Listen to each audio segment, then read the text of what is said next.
myself in that place of feeling like I had to decide between Jesus and crystals and oracle cards and, psychic abilities and all these other things. I um, really was what felt like, one, I isolated myself from my friends and isolated myself from a lot of things because I was trying to find my own voice, and I was also trying to figure things out. And before and again, right, I was coming from a place of fear because I feared that my friends would reject me. I feared that, because a lot of my friends came from a place of, Christianity.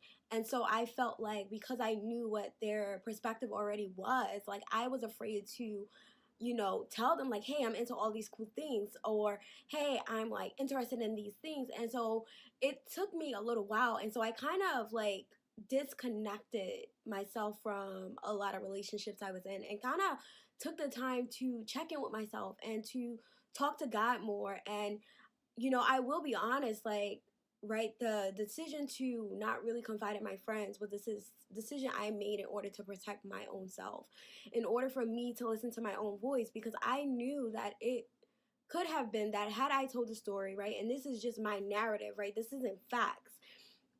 Had I mentioned this to my friends, what if people would have tried to talk me out of it, or made me, or told me things that would have made me more fearful of it, right? I wanted to hear my own voice and find out what about these things was I interested in.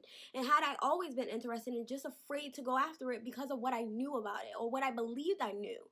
And so, this was at a time in my life where I was starting to really be okay with the questions I've always had and to not run away from them and to not feel like, oh, I should be ashamed that I'm questioning God or asking God these things that I really want to understand on. And to be honest, like during this time, I'm in this isolated phase and really meeting new people. And, Spirit kind of stopped me. And I heard Spirit say, who says? Who told you you had to decide? Who told you that there's either Jesus or this? Like, who told you that? Like, what makes you believe that? And so when I got that question, I really did stop and say, well, what makes me believe that? Who told me that, right? Like, what makes me feel like there is a decision to be made, right? Like, I had to choose. Like, what makes me feel like they can't all exist in my world? And so from that moment, I started to be real with myself. And I started to decide, like, this is my spiritual path. And no, it doesn't look like everyone else's. And maybe there are people that's going to reject me because of it. Maybe there are people who just won't understand. And that is absolutely okay with me. And the more I accepted that for myself, that, hey, some people are not going to agree with my choices. Some people are going to agree or going to feel like I can't believe in Jesus and also believe in this, right? Or some people are going to have their opinions about what it is that I am doing. And that is their right. They can feel however they want to feel. They can have an opinion from their own understanding.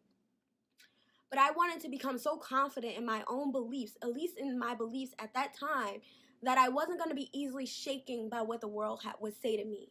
That I wasn't going to feel guarded and fearful anytime people questioned what I believed in. And I can say that I am at a place in my life where my beliefs do not resonate with everyone, and probably my beliefs don't even make sense to people. My spiritual path probably don't make sense to a lot of people, but it resonates with me. I can honestly say I don't reject anyone's religion. I don't reject anyone's spiritual path, because I don't know what your soul is calling for, and I don't know what you're being led to do, and it's not my place to try to figure that out. I don't really care, because it's not my place.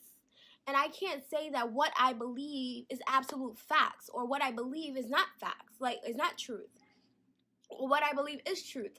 And so it's not my place to try to figure out everybody else's spiritual path, because I can only focus on me. I can only focus on what resonates with me and what works for me. And by living in my truth, I also want to encourage others to do the same for themselves, to find their own spiritual path.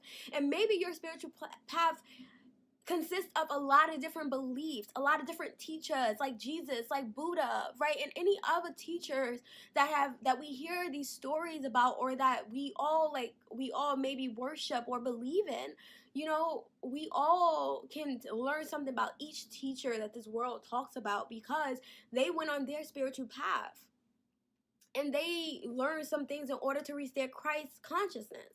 And so as they were on that path, right, and as they learned things about their Christ consciousness, and as they understood I am, you know, we can learn from what they did. We can learn from how they did it. Like, we can learn from them. And so using what they are able, what they left behind for us to use in order to reach our consciousness, you know, we can and you know, add all that sauce to our own spiritual journeys. But it doesn't mean that, you know, we have to believe in this one thing and that's the only thing you can believe in. And that's what I learned, right? This idea of Jesus versus everything else, and feeling like I had to choose. And I learned that I don't have to choose. I'm not going to choose. Whatever I take from whatever I receive from Christianity, whatever I receive from Buddhism, whatever I receive from, you know, Hinduism, that I decide to bring into my spiritual practice and my spiritual journey is for me to decide. And no one gets to decide that for me. And you can say it's right, you can say it's wrong, and you have that right to not believe in what I believe in, because this is your spiritual journey. And so I believe that everyone's spiritual journey is not going to look the same. And I don't believe that there's a right or wrong. I believe that we're all kind of making shit up, learning as we go, and hoping that, you know what, I get this shit right. And so I don't really know, but I can definitely say that when I got to a place of feeling like I had to decide between Jesus or my tools and other gifts, you know, I definitely learned, and Spirit made it very clear to me that no one in the higher realms told me I had to decide. That it was society that I had interpreted what I was taught and what I believe, you know, what society has taught me, what my Christianity world has taught me, that I had to choose. But that was something I had taken on as a belief. And just because, remember, belief is just something you take on as truth. So beliefs can change. And so, like, for me, that belief had changed for me. And so, I don't know, it was like a very pivotal moment in my life and a very life-changing moment in my life. And from there, I've been able to just be on this journey. And, you know, I experience life a lot different than a lot of my friends. When they be saying things, I'll be like, I don't resonate, girl. I just don't resonate. I want to, but I don't. And so becoming okay with my own unique journey, and becoming okay with, you know, loving people where they are on their journeys, and knowing that maybe there isn't a perfect answer. At least I don't think there is. And I want everyone to feel encouraged to be on their journey in their own unique way and to do what resonates with their soul. And so, you know, it is what it is. And so I love you guys.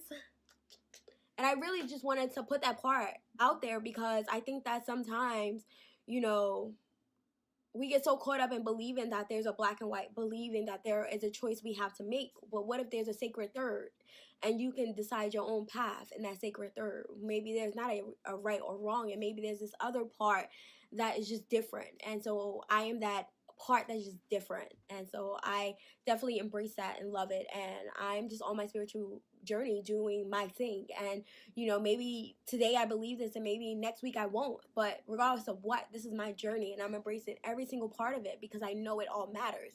And it's really making me to be my most authentic self. And it plays such a major role in how I show up in this world. So yeah, and yeah, that was definitely a life-changing moment for me. Seriously, it changed everything.